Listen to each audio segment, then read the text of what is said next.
Bonsoir, nous sommes mercredi, très heureuse de vous retrouver pour Accès Direct sur 8 Mont-Blanc, un magazine proposé par la rédaction. Il est 18 h, on est ensemble pour une demi-heure, partagez, commentez avec le hashtag Accès Direct. Plein de belles idées encore au programme. Ce soir, j'ai le plaisir de recevoir Olivier Thévenet, rédacteur en chef d'Alpes Magazine. Le dernier numéro nous emmène au cœur de la magie des flottins et dans les Aravis. Et puis Ralph sera avec moi ce soir pour sa chronique Par ici, la sortie. Il viendra accompagner, nous parlerons de la montagnette au cœur du village des Alpes à Annecy, avec plein d'autres rendez-vous sympas pour sortir. Et puis quelques idées à glisser sous le sapin avec la boutique Plume, un bel endroit plein de douceur à découvrir à Annecy. Bonsoir Pauline. Bonsoir Fanny. Tu as un joli panda Oui. à côté de toi. Il y en a plein sur ton bureau. Sur mon bureau, et maintenant... maintenant... il irait vachement bien, je trouve. J'emprunterai en partant discrètement. Et donc il est à, voilà, c'est la boutique Plume, je pense. Super. Les titres du JT, on va aller faire un petit tour du côté du Semnoz. Bah oui, il a neigé, alors donc forcément ça fait du bien à tout le monde. En plus ce matin il y avait un grand soleil, 45 cm de neige sont tombés hier, donc la station est plutôt ravie puisqu'ils peuvent ouvrir bien avant la date prévue. Donc Olivia Boisson était aussi ravie de monter en station ce matin, donc on profitera de son reportage tout à l'heure dans le JT. Et puis une initiative solidaire au cœur d'Annecy. Un panier de 4 kg pour 3 € de fruits et légumes. C'est le beau projet de Haute-Savoie Habitat avec la Croix-Rouge. Alors c'est dans le quartier Marius-Ruland du côté d'Annecy. Le but c'est que les gens puissent avoir un panier fruits et légumes à moindre coût. Donc c'est une belle initiative que Kimberley-Trieux nous fera découvrir tout à l'heure. Dans la revue de presse, on commence avec une prison de Bonneville en surchauffe complète. C'est le député de Modem de la Savoie, Patrick Munier, qui a fait savoir hier qu'il avait adressé une question écrite à Nicole Belloubet, la ministre de la Justice, je cite, sur le nécessaire désengorgement des maisons d'arrêt, notamment aussi à Chambéry. L'élu pointe une surpopulation carcérale atteignant les 210%, avec 133 personnes incarcérées pour 63 places. C'est énorme. Donc Patrick Munier désigne notamment l'échec du dispositif destiné à confier à l'administration pénitentiaire le transfert des détenus. Ça fait partie des causes selon lui de la situation. On se souvient qu'il y a quelques jours, il y a eu une manifestation aussi concernant cette surpopulation dans les prisons du côté de la Savoie. Donc voilà, c'est un dossier qui sera récurrent a priori dans les prochains mois. Et puis une barre symbolique franchie dans notre région frontalière. Ils sont désormais 91 894, très exactement, contre 89 366 en 2007. Je veux parler des gens qui habitent en Haute-Savoie et qui travaillent en Suisse, ou du moins à Genève. Alors Annemasse conserve la tête du classement avec 8 332 frontaliers. Alors ce terme est à entendre au sens large, c'est-à-dire que c'est les titulaires du permis G, mais aussi les Suisses et les binationaux résidant dans le département. Alors seuls 2 villages n'ont aucun frontalier, Novelle et Le Boucher. Les mêmes que l'an dernier. Ils résistent donc à cette vague. Parmi les nouveautés marquantes, c'est la progression d'Annecy, où il y a de plus en plus de frontaliers. Alors ça s'explique aussi par le fait qu'Annecy, maintenant, il y a plusieurs communes, c'est regroupé. Et donc elle se classe désormais en 2e position, juste derrière Annemasse.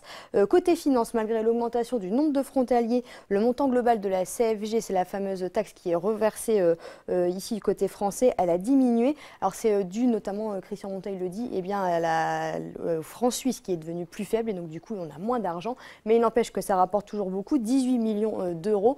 Donc voilà, ça permet aussi notamment de financer des projets qui sont dans les villes et dans les départements. Et puis il y a le fameux sujet des faux résidents secondaires aussi, suisses. On en reparlera demain dans la revue de presse, qu'il y a un collectif anonyme qui s'est créé dans le Chablais pour les dénoncer.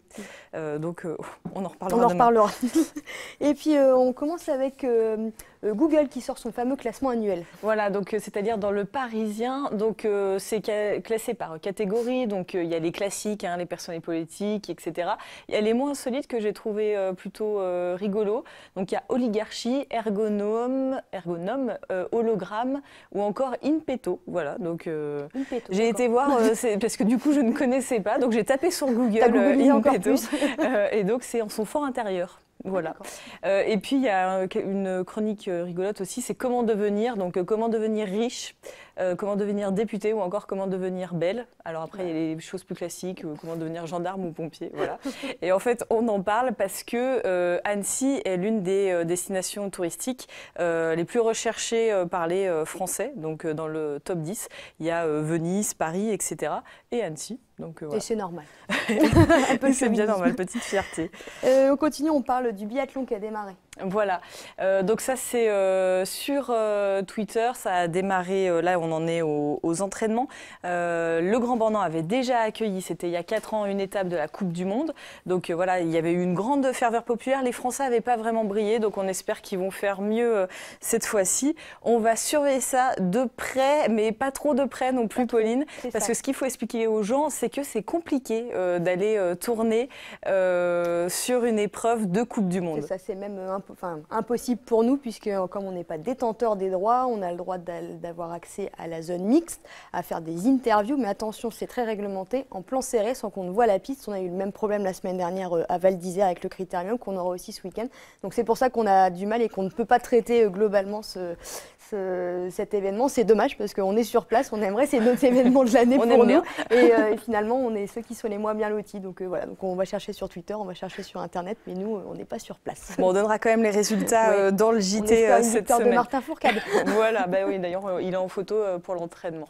Merci beaucoup, Pauline. Merci. On se retrouve tout à l'heure pour le rappel des titres. Et je reçois mon premier invité du jour, Olivier Thévenet, rédacteur en chef d'Alpe Magazine. Je t'en prie.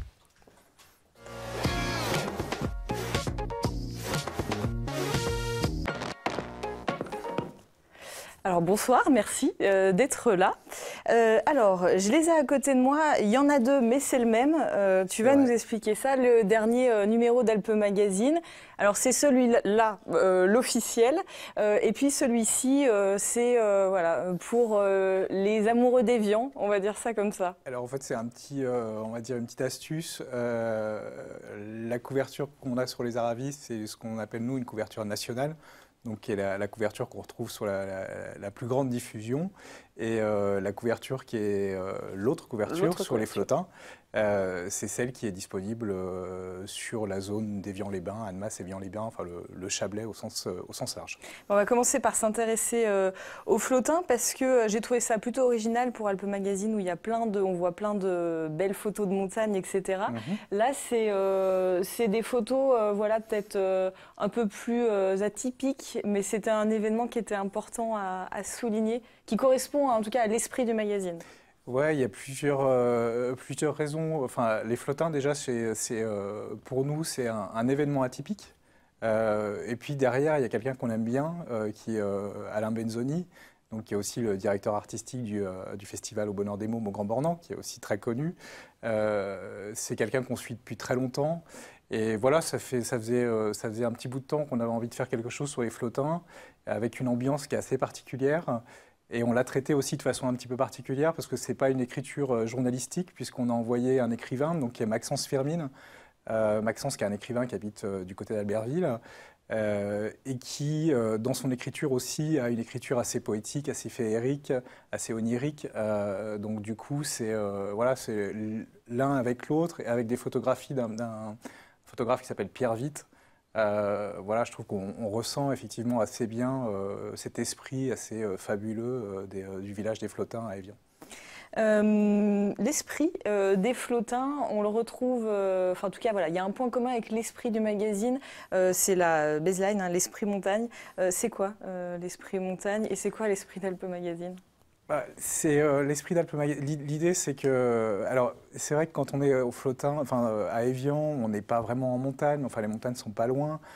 Donc pour nous, l'esprit montagne et Alpe Magazine, voilà, c'est parler des montagnes au sens large, aussi bien d'un point de vue pratique, rando, ski de rando, etc., mais aussi d'un point de vue culturel, d'un point de vue sociologique. Donc c'est vraiment une espèce de transversalité, pardon, autour de la montagne et autour des Alpes. Autour des Alpes, justement, là, il y a eu un focus, un dossier sur les Aravis. Alors, dans l'édito que tu signes, tu parles des Aravis, que tu connais très bien puisque tu y as grandi. Et le titre de l'édito, c'est « Ça va pas mal ». C'était quelque chose d'un peu positif pour terminer cette année sur une note optimiste. À la fois c'est une reprise, en fait, on l'a en plus à l'écran à ma droite, donc Richard Clavel, qui est un agriculteur de la Clusaz, et qui, quand le journaliste allait le voir, la première chose qu'il a dit, comment ça va, il dit ça va pas mal. Et c'est vrai que c'est une expression qu'on entend assez souvent ici. Et je trouvais ça effectivement, oui, assez positif. Et voilà, pour dire que ben, on est dans une belle région. Les Aravis, c'est beau. Il y a une belle, enfin, il y a une bonne ambiance. Il y a un dynamisme. Donc voilà, ça va pas mal. Enfin, je crois qu'on peut le dire. Et comme je le dis dans l'édito, ça va encore mieux en le disant. Toujours une série de beaux portraits, une galerie de beaux portraits dans le cadre des Aravis. Comment vous les dégotez, ces personnalités?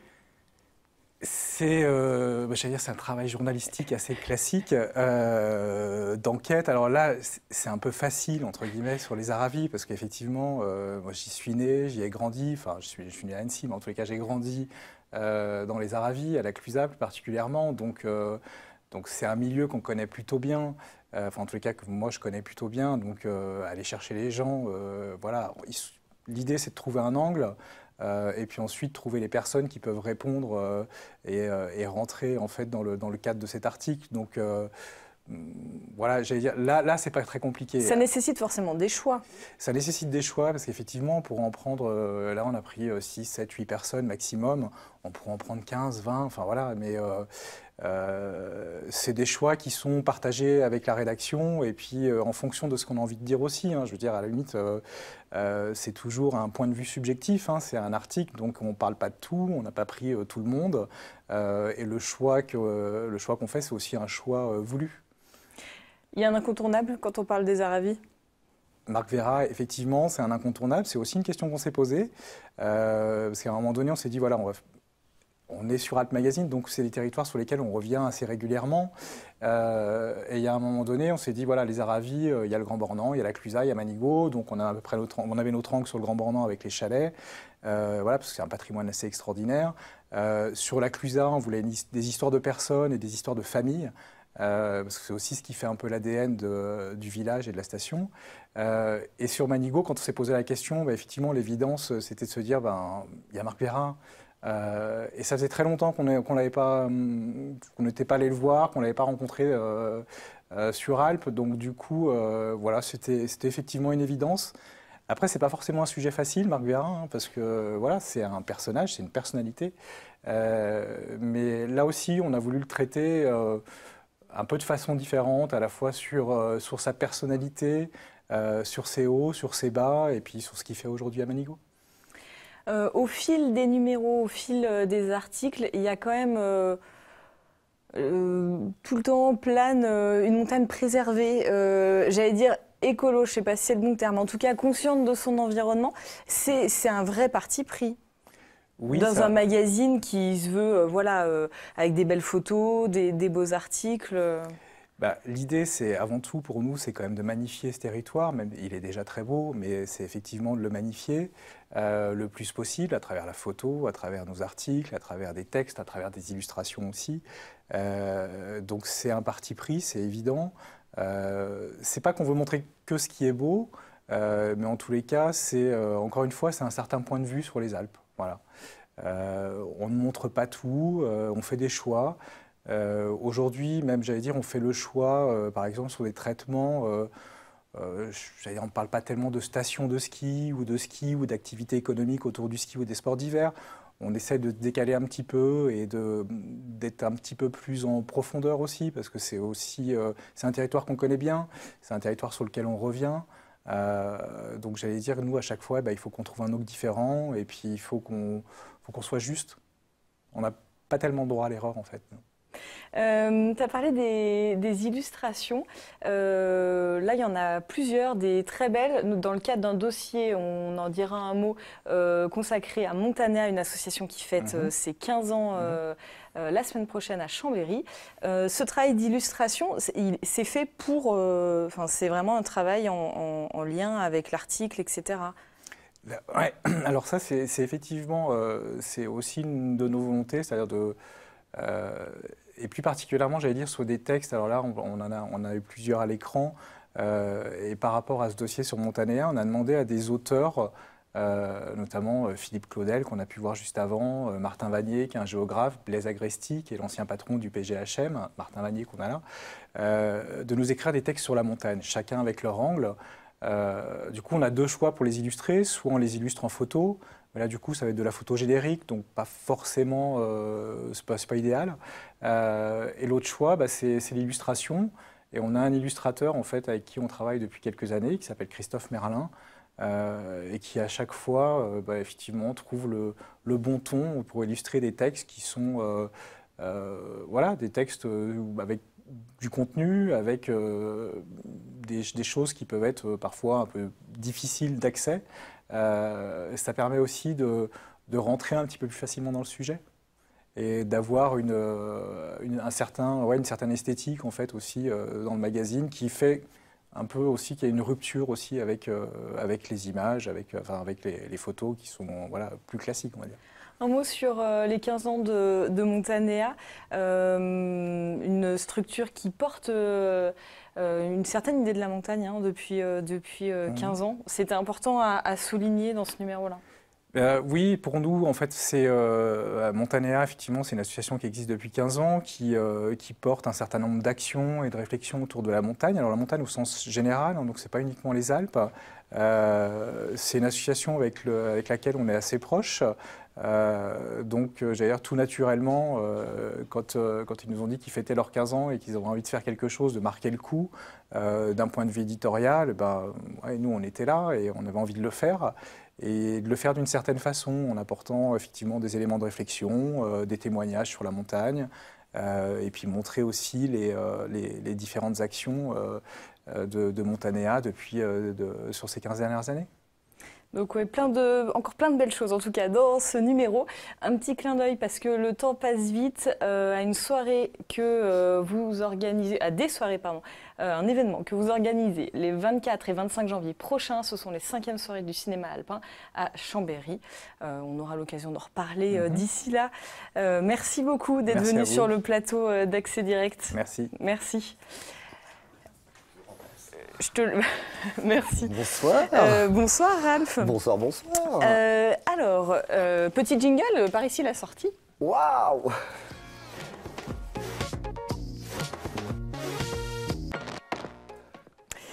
Alors une nouvelle fois, tu nous as préparé plein de rendez-vous sympas. On commence avec un endroit que tu aimes bien, que l'on aime bien, le Village du Soir à Genève. Oui, on en parle toujours. C'est vrai qu'on en parle beaucoup parce qu'ils ont beaucoup d'événements, ils ont une grosse folie il y a beaucoup d'événements qui se passent aussi à Annecy, bien entendu. Mais cet événement, il est assez incroyable. C'est donc au cœur du village du soir à Genève. Ils ont décidé d'organiser depuis le début, c'est tous les 2-3 mois, le Night Market. C'est un vrai concentré de créateurs, shopping, vêtements, bijoux, mais aussi des food trucks. On mange, on danse, il y a des concerts, il va y avoir des concerts surprises avec des hommages surprises. Ça va être vraiment une soirée de fou. C'est vraiment l'endroit. Si vous regardez juste l'événement sur l'événement Facebook, sur Internet, ils ont plus de 11 000 confirmés. Ça commence à partir de 18 h, ça va durer tard dans la nuit, mais enfin, c'est ouvert à toute la famille. Il y a les grands, les petits, les enfants. C'est vraiment l'événement à pas louper, surtout un jeudi soir comme ça. Il va faire froid, on va tous se mettre autour d'une bonne fondue ou d'un bon burger et ça se passe au Village du Soir à Genève. Et puis du côté d'Annecy, un hommage. Bah oui. Bah forcément. Oui. Alors le Roadhouse à Annecy, c'est les copains du Roadhouse. Alors eux, ce sont des vrais rockers, ils aiment le son. Il faut savoir qu'au Roadhouse, il y a des concerts live tous les vendredis. Et là, bah, comme c'est des vrais amoureux de Johnny Hallyday, ils ont décidé de lui rendre un bel hommage. Je pense qu'on n'a pas fini avec les hommages avec Johnny. Alors il y en a qui parlent de récupération. Non, je crois que on appuie là où il faut. On est dans le moment où il faut parler de Johnny. On en parlera de toute façon dans les décennies à venir. Donc c'est une soirée qui s'appelle Toute la musique que j'aime au Roadhouse et c'est ce samedi 16 décembre. Et puis la saison, là, ça y est, elle est lancée en station, ou en tout cas, voilà, on est dessus. Et donc là, on part à Val Thorens. On part à Val Thorens. J'ai découvert cet endroit incroyable ce week-end. Ce week-end, je suis parti à Val Thorens parce qu'ils viennent d'ouvrir cet endroit. C'est vraiment le concept de l'hôtel festif. Ils en ont ouvert un à Val Thorens, un à Courchevel 1650. Ça a ouvert il y a environ 1 an. C'est un vieil hôtel Mercure qui a été complètement refait par une équipe de fous furieux. Ils ont fait des chambres incroyables. Il y a du son, il y a des DJ, il y a une ambiance de fou. En plus, dans le week-end, je crois qu'il est tombé environ 1,50 m de neige. Et puis, on a fait la fête avec Joey Star. Donc ça, c'est grâce à Dalila, Coco et toute son équipe qui gère la direction artistique de ce lieu. Voilà, on reçoit des artistes comme Hugo Moria, DJ Mai, Wattels. Il y aura tous les soirs ou presque à partir de 17h dans le bar qui s'appelle Le Zinc. Et c'est vraiment un endroit à découvrir si vous allez du côté de Val Thorens ou de Courchevel. Il faut vraiment y aller, boire un coup, dormir, manger. En plus, le restaurant, il est incroyable. Et puis, autre bon plan, Franck Olivieri nous a rejoint. Vous êtes le créateur de la Montagnette qui se trouve au cœur du village des Alpes à Annecy. Et là aussi, c'est un autre endroit incontournable. Oui, voilà. Et puis ça me faisait vraiment plaisir de recevoir Franck. Franck, bonsoir. Bonsoir. On parle du village de la Montagnette. Alors, c'est vrai qu'il y a des gens qui confondent un petit peu. Il y a le village des Alpes, c'est tout ce qui se passe devant l'espace Courrier, à Annecy en partie, avec cette patinoire, tout ça. Et puis au cœur de tout ça, il y a Franck qui, depuis plusieurs années, a créé aussi un concept qui s'appelle la Montagnette. Il faut que tu nous expliques un petit peu comment ça marche tout ça. Alors, il faut voir qu'à l'origine, c'est un événement qui s'est créé à la demande de la mairie d'Annecy, qui souhaitait avoir un lieu, on va dire, plus convivial, plus festif, qui s'intègre dans les festivités de Noël, donc, et qui se détache un peu du marché de Noël de la mairie. Donc, vraiment faire un lieu pour les Annéciens. Et donc, ils ont fait appel à ce moment-là à mes services. Donc, on est en 2009, c'est vraiment à la création, ah oui, déjà. À la création de l'événement. On a commencé tout petit.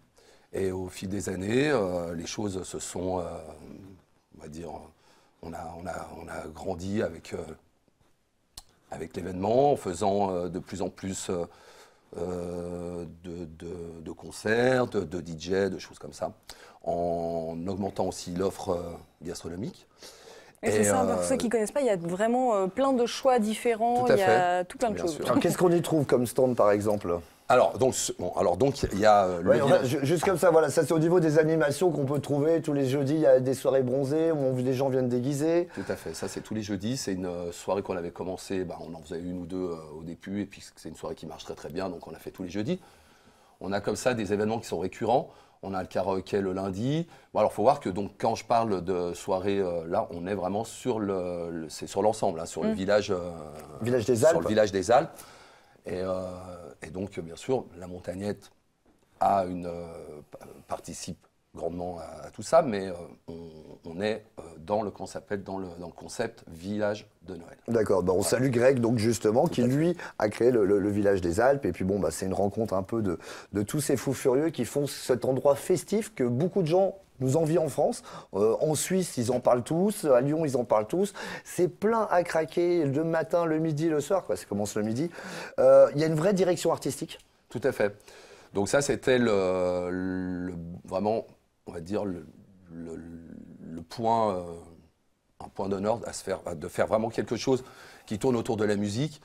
Moi, j'estime qu'un lieu, pour qu'il fonctionne, il faut qu'il y ait de la bonne bouffe, de la bonne musique, et à boire, bien sûr. Avec modération, forcément. En plus, Franck, tu laisses une grande place ouverte à une programmation musicale locale. Exactement. Donc avec beaucoup de DJ locaux, les groupes locaux aussi. Donc, il faut saluer Marion qui t'aide bien là-dessus, je crois. Alors Marion, elle s'occupe de toute la partie, on va dire, technique. Ouais. Et Julien Dorst est le directeur artistique de l'événement depuis le début. En fait, cet événement s'est monté aussi avec des personnes qui sont les piliers aujourd'hui. Donc Marion en fait partie, Julien aussi. Ce sont des personnes qui sont là depuis le début. Et pour revenir alors à la gastronomie, quelles sont les offres? Je t'ai coupé là-dessus. Donc, qu'est-ce qu'on y mange? Alors nous, sur la Montagnette, je vais parler là de la Montagnette. Après, Montagnette, on a un bar à fondue, on fait des burgers, on a un bar à huîtres, on vend aussi du saumon, on fait des gambas à la plancha. On a un chalet végétarien avec du wok, des falafels, des soupes. Un espace québécois. Alors l'espace québécois fait partie donc de l'autre. Oui, puis c'est à l'honneur cette année, je crois, sur l'ensemble du village des Alpes et le Québec, donc parfait. Ouais. Ça, c'est donc sur la partie Village. chapiteau. Chapiteau, vraiment, ouais. donc là, On a Pépé, Greg, tous les copains là-bas. En plus, c'est vrai qu'il y a beaucoup de copains qui tiennent des stands. Là aussi, Franck fait appel, et je pense que le Village des Alpes font appel, à des personnes locales pour travailler. C'est vraiment 80% ou 90% d'Annéciens tout à fait. qui, pendant 5 ou 6 semaines, 6 50 jours. Ouais, beaucoup quoi. Oui, donc cette année. il faut C'est entretenir 7 sur la 7, dynamique. c'est 7 sur 7. Alors les gens ils disent, bon, il va faire un peu froid, des choses comme ça. Il faut savoir qu'il y a un énorme chaudron au milieu qui chauffe toute la soirée avec vraiment plein de champignons chauffants et que l'effet de masse, toutes ces centaines de personnes, on n'y a pas froid du tout. Ça, je vous le C'est vrai garantis. que quand on est serré, on a moins froid. Hein. Eh ben, donc on ira y faire un petit tour. Donc toutes les infos sur page Facebook, site Alors, internet. page Facebook Village des Alpes, marché de Noël d'Annecy, Village des Alpes. D'accord. Et puis aussi notre page Village d'hiver de la Montagnette sur Facebook. Ok. Et puis Ralph, on peut toujours t'envoyer les bons plans. Voilà, alors ça je le rappelle à ton toujours, hein, si vous avez des bons plans, une bonne idée, vous avez découvert un nouvel endroit, un restaurant, une soirée, vous connaissez un festival qui va se passer, vous m'envoyez un mail à ralph.pilstv@gmail.com et on se fera un grand plaisir d'en parler. Et puis si vous voulez que je vous invite, comme ce soir Franck, ça sera un grand plaisir de vous recevoir dans la chronique Pils. Et puis, puisqu'on parle de Pils, il y a Pils, le mag, donc en extérieur, où tu vas nous faire découvrir d'autres bons plans. Ça sera diffusé sur 8 Mont Blanc demain, jeudi, à 21h15. Et c'est à Morzine. Vous aviez les pieds dans la neige. Voilà, on a tourné avec toute l'équipe de la 8, on a tourné les pieds dans la neige à Morzine avec une tombée de neige incroyable puisqu'on est tombé dans cette grosse tombée. Donc à partir de demain soir, vous verrez ce magazine qui dure 26 minutes. On reçoit des grands sportifs, l'équipe de l'Office Tourisme de Morzine-Avoria. C'est bien sympa. Eh ben, merci beaucoup en tout cas. Merci Ralph. Merci d'être venu sur le plateau d'Accès Direct. À bientôt. Je te laisse aller. Je reçois maintenant Karine Saget qui nous propose un endroit discret à Annecy et plein de douceur, un endroit à découvrir, la boutique Plume. Bonsoir, merci d'être là. Merci, alors vous nous avez posé 2-3 petites choses là autour de vous. Alors avant de parler de ces jolies choses, un mot sur vous. Vous avez travaillé 16 ans à Air France et puis un jour vous avez envie d'autre chose. Oui, enfin j'ai toujours été passionnée par la déco. Ensuite par la déco enfant quand j'ai eu mon fils, et c'est vrai qu'après 16 ans chez Air France, on a eu une opportunité avec mon conjoint, donc on a complètement changé de vie. Lui est de la région et en fait on est venu habiter ici, et puis l'idée était de créer une boutique, donc j'ai un peu réalisé mon rêve. Et qu'est-ce que vous avez voulu en faire de cette boutique? Parce que donc, ce qu'il faut dire que c'est dans une petite maison. Oui. Pour ceux qui connaissent, c'est en face du lycée Berthollet à Annecy, près des Haras. Donc déjà, faut connaître, ou en tout cas, voilà, faut être curieuse et passer la porte de la cour. C'est un endroit déjà atypique et c'est une boutique que vous avez voulu un peu atypique. Déjà, oui, comme vous disiez, c'est que l'endroit est vraiment atypique. C'est un lieu qui m'a séduit dès que je suis rentrée. Il faut dire que c'est vraiment un très joli endroit. Et ensuite, moi, je suis très sensible, bien sûr, aux objets qu'on présente dans les boutiques, mais aussi à l'atmosphère d'une boutique. Et c'est ça que je ne sais pas si j'ai voulu le créer ou si c'est, entre guillemets, naturel, mais voilà, je chine déjà beaucoup. Et j'ai voulu que l'ambiance soit un peu, comme ça, avec des objets qui ne sont pas... qu'on ne pense pas voir dans une boutique. Enfin, là, en l'occurrence, on voit... J'ai utilisé des vieilles portes d'armoire pour présenter les choses. Et voilà, oui, j'ai voulu que ça soit un endroit à part. Et c'est vrai que j'ai des retours de clients qui me le disent. Mais c'est vraiment pas... C'est appréciable d'avoir un endroit un peu différent. Oui. Ça fait 1 an? 1 an et demi. 1 an et demi. Ouais. Alors, qu'est-ce qu'on y trouve? Donc là, on voit passer quelques petites jolies choses. Qu'est-ce que vous proposez? Qu'est-ce qu'on trouve dans C'est ce qu'on appelle en fait un concept store. Donc, il y a de la déco maison, déco enfant. Alors, je ne sais pas si après on peut citer des marques. Oui, allez-y. Déco maison, c'est Bloomingville, qui est quand même une marque connue, danoise. C'est vraiment une déco qui est intéressante, tout ce qui est scandinave. Et puis, déco enfant, là, on aligne peut-être un trophée, et là, il y a le panda. Et puis après, il y a aussi des bijoux, avec, là, en l'occurrence, Margot Céramiste. C'est le collier aussi que vous avez autour du cou. Voilà, Margot Céramiste, qui est entre Saint-Étienne et Lyon. Et c'est une créatrice que j'ai découvert au Salon Maison et Objets il y a assez longtemps maintenant, je pense qu'il y a bien 4 ans. Et je rêvais de l'avoir dans ma boutique. Donc je suis vraiment très heureuse parce que c'est fait fabrication française, tout est fait à la main et c'est vraiment des jolis bijoux. Comment ça se fait ce lien avec les créateurs? Il y a beaucoup de créateurs, on en reçoit régulièrement sur ce plateau.